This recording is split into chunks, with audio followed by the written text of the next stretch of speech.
السلام علیکم. AW Urdu novels کی طرف سے خوش آمدید. کل میں ایپیسوڈ نہیں اپلوڈ کر پائی کسی وجہ سے، لیکن آج میں نے ایک لانگ ایپیسوڈ دینے کی کوشش کی ہے. تو چلتے ہیں ایپیسوڈ کی طرف. ناول آبرو قسط نمبر 23.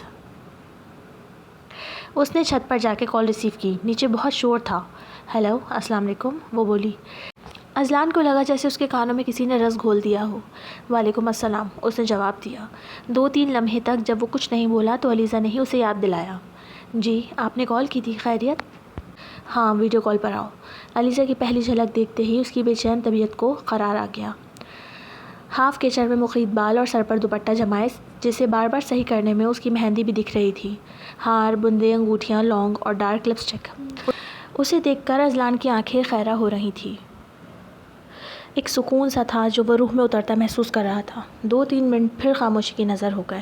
علیزہ اس کے کچھ بولنے کا انتظار کر رہی تھی، لیکن وہ تو بس یکٹک اسے دیکھے دید کی پیاس بجھا رہا تھا.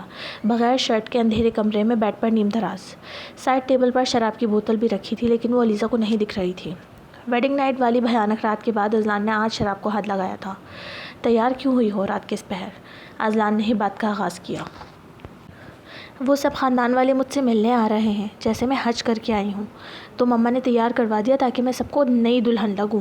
اس نے منہ بگاڑ کر کہا تو اذلان اسے دیکھ کر زور زور سے ہنسنے لگا. آج بہت عرصے بعد وہ پھر بہت دلکشی سے ہنسا تھا، اور آج بھی وہ اس کی ہنسی میں کہیں کھو سی گئی تھی. تھوڑی دیر یوں ہی خاموشی کی زبان میں گفتگو کر کے اذلان نے فون بند کر دیا. علیزہ نیچے آئی تو عروج اور نمرہ کمر پر دونوں ہاتھ ٹکائے کھڑی اس کا انتظار کر رہی تھی. کیا ہوا؟ وہ انہیں یوں گھورتا دیکھ پوچھ بیٹھی. لگ رہا ہے کوئی ایک رات بھی ان کے بغیر نہیں رہ پا رہا. عروج نے ان پر زور دیا. ہاں، اور لگتا ہے وہ بھی نہیں رہ پا رہے. نمرہ نے جملے کو مکمل کیا. اس نے مسکراتے ہوئے نمرہ کو گھورا. وہ تو سب جانتی تھی، پھر بھی اس قسم کی بات کہی. ایسی کوئی بات نہیں ہے یار، بس ہاں اب تم کہو گی کہ ان کی جرابیں نہیں مل رہی، اسی لیے پوچھنے کے لیے کال کر لی. عروج نے علیزہ کی بات کو اچک کر کہا.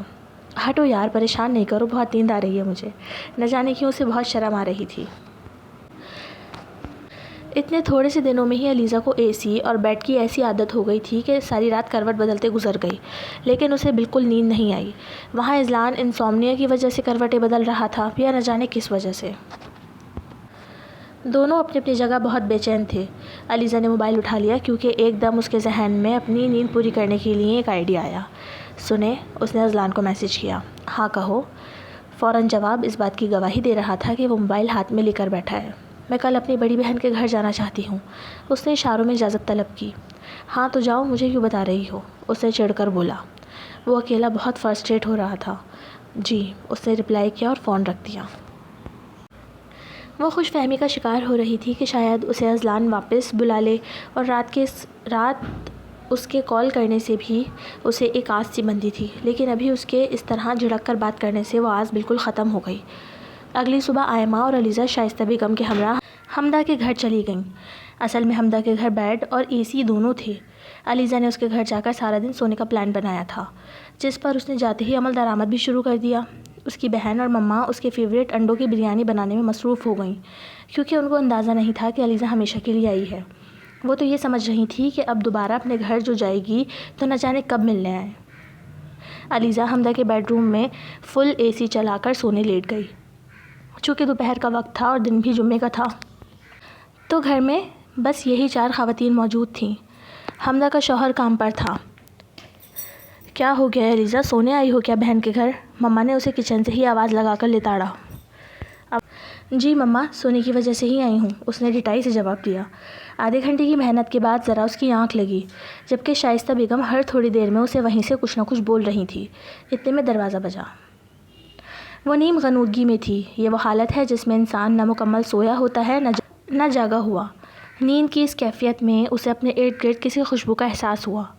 امپیریل میجسٹی کی حسین خوشبو، جسے وہ شاید کبھی زندگی میں نہیں بھول سکتی. وہی خوشبو جو اسے اس ستمگر کی یاد دلاتی تھی. لیکن اس وقت یہاں حمدہ کے گھر میں وہ سوتے ہوئے اس خوشبو کو کیوں محسوس کر رہی تھی؟ کیا اسے وہ یاد آ رہا تھا؟ اس نے بے چینی سے کروٹ بدلی. خوشبو کے اثار مزید بڑھ گئے. اس نے گہری سانس بھر کر اس خوشبو کو اپنے سینے میں اتارا اور ہلکی سی آنکھیں بھی کھولیں. اذلان کا وجاہت سے بھرپور سراپا اس کی نگاہ کے پردے پر لہرایا. اس نے مسکراتے ہوئے پھر آنکھیں بند کر لیں. کتنا حسین خواب ہے، وہ زیر لب بڑبڑائی. مما، اس نے یوں ہی لیٹے لیٹے اپنی ماں کو پکارا. آپ کو پتہ ہے ابھی آپ کے نیو برانڈ داماد میرے خواب میں آئے تھے، وہ بھی قمیص شلوار میں۔ اس ڈریس میں میں نے کبھی انہیں اصلی میں نہیں دیکھا، لیکن آج خواب میں دیکھ لیا۔ ہاں ہاں ہاں ہاں، وہ کھلکھلا کر ہنس رہی تھی۔ وہ یہ کہتی ہوئی ایک بھرپور انگڑائی لیتی ہوئی اٹھ بیٹھی، لیکن جو ہی نظر سامنے پڑی تو اس کی ہنسی حیرانی میں بدل گئی۔ اذلان سامنے بیٹھا اسے دیکھ کر مسکرا رہا تھا۔ اسے اپنی آنکھوں پر یقین نہیں آیا۔ کئی بار آنکھیں مل کر دیکھنے کے باوجود بھی اذلان کا عکس جوں کا توں رہا۔ کیا آپ اصلی میں ہیں؟ آخرکار اس نے تصدیق کے لیے پوچھ ہی لیا۔ ہاں بالکل، وہی مردانہ آواز۔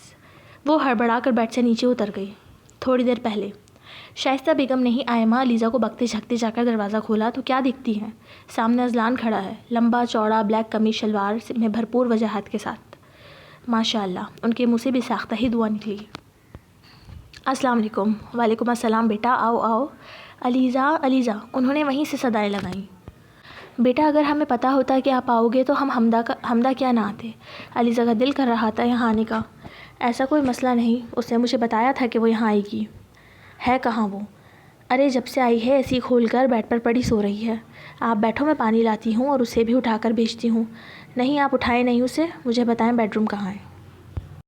شائستہ بیگم نے اذلان کو بیڈ روم کے دروازے پر لا کر کھڑا کر دیا، کیونکہ اپنے اس داماد کی ہر عجیب و غریب فرمائش کو پورا کرنا ان پر فرض تھا کہ کہیں اس کا میٹر نہ گھوم جائے۔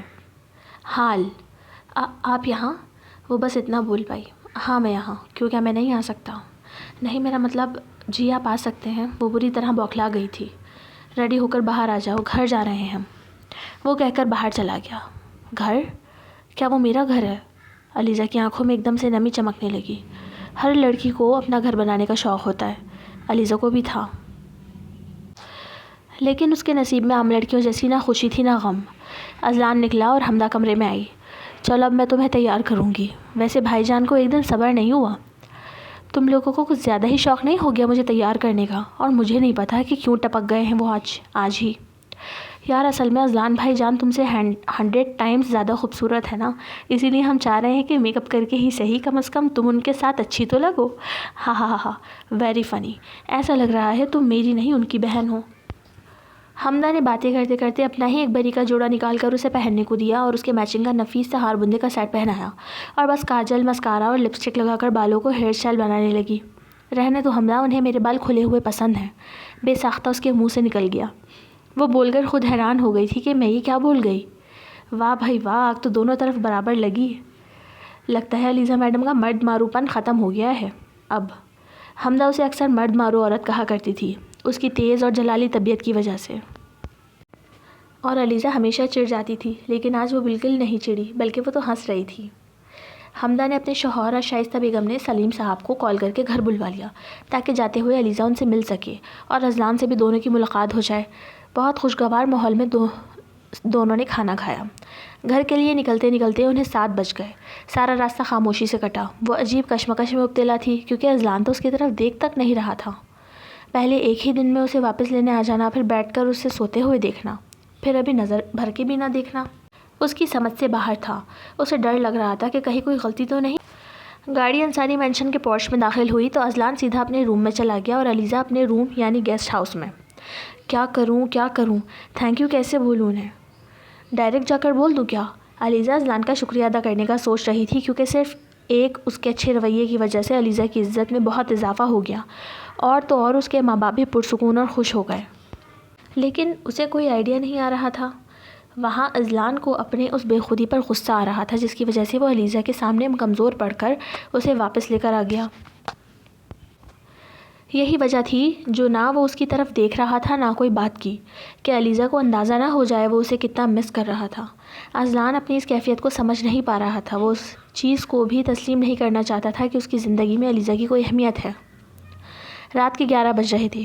اس نے علیزہ سے کافی کا کہنے کے لیے انٹرکام اٹھایا ہی تھا کہ دروازہ کھلا اور کوئی روم میں داخل ہوا۔ اذلان کے روم میں بغیر اجازت داخل ہو جانے کا اختیار تو بس ایک ہی شخص کے پاس تھا۔ وہ اس تک آئی۔ یہ لیجیے آپ کی کافی۔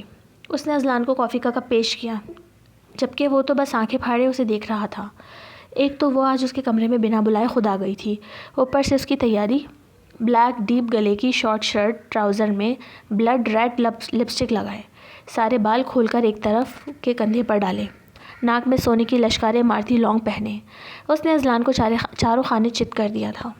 میں نے آپ کو ڈسٹرب تو نہیں کیا؟ وہ اس کے ساتھ ہی فاصلے سے بیٹھ کر پوچھنے لگی۔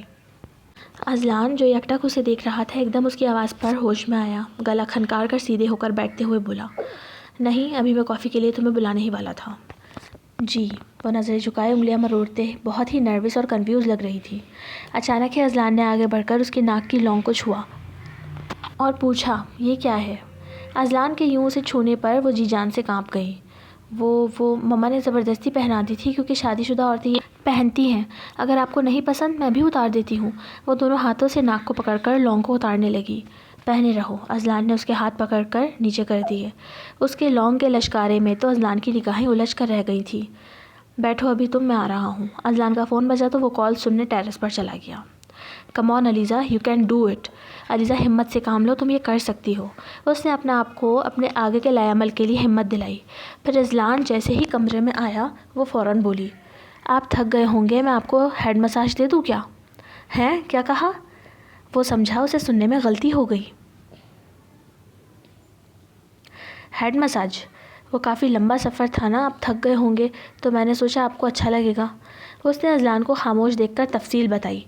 جب اذلان کو یقین ہو چلا کہ وہ واقعی اس کا سر دبانے کی بات کر رہی ہے تو اس نے شرٹ اتاری اور صوفے پر جا کر اپنے دونوں ورزشی بازو پھیلا کر سر تھوڑا پیچھے کر کے بیٹھ گیا۔ لیکن جب وہ 1 منٹ تک نہ آئی تو اذلان نے اسے پکارا، آؤ کرو مساج۔ جی ابھی آئی۔ علیزہ نے دوپٹہ اتار کر بیڈ پہ رکھا اور اللہ کا نام لے کر صوفے کے پیچھے جا کر کھڑی ہو گئی اور اپنا اسپیشل ہیڈ مساج شروع کیا جو وہ اکثر اپنے پاپا کی کیا کرتی تھی۔ لیکن یہ مساج تو کچھ زیادہ ہی اسپیشل ثابت ہوا، کیونکہ سر کرتے کرتے اب وہ اس کے کندھے دبا رہی تھی اور پھر یوں ہی باری باری دونوں بازو بھی دبائے۔ اذلان آنکھیں بند کیے اس موسٹ اسپیشل مساج کو خوب انجوائے کر رہا تھا، لیکن اس نے ایک دم دبانا بند کر دیا تو اذلان نے آنکھیں کھولی۔ علیزہ اس کے پاس آ کر بیٹھ گئی تھی اور اپنا چہرہ اس کے چہرے کے قریب کیا ہوا تھا۔ اذلان سانس روکے اس کی ہر حرکت دیکھ رہا تھا۔ اگلے ہی لمحے علیزہ اس کے گلے سے لگ گئی اور سر اس کی گردن میں چھپا کر دونوں ہاتھوں سے اسے تھام لیا۔ To be continue AW Urdu novels, don't copy my novel. Please like کر کے جایا کریں اور کمنٹ کر کے مجھے اپنی موجودگی کا احساس دلایا کریں، شکریہ۔ اور ہاں، سبسکرائب کرنا بالکل نہ بھولیں، اس سے میری ہر نیو ویڈیو آپ کو سب سے پہلے دیکھنے ملے گی۔ تھینک یو، اللہ حافظ۔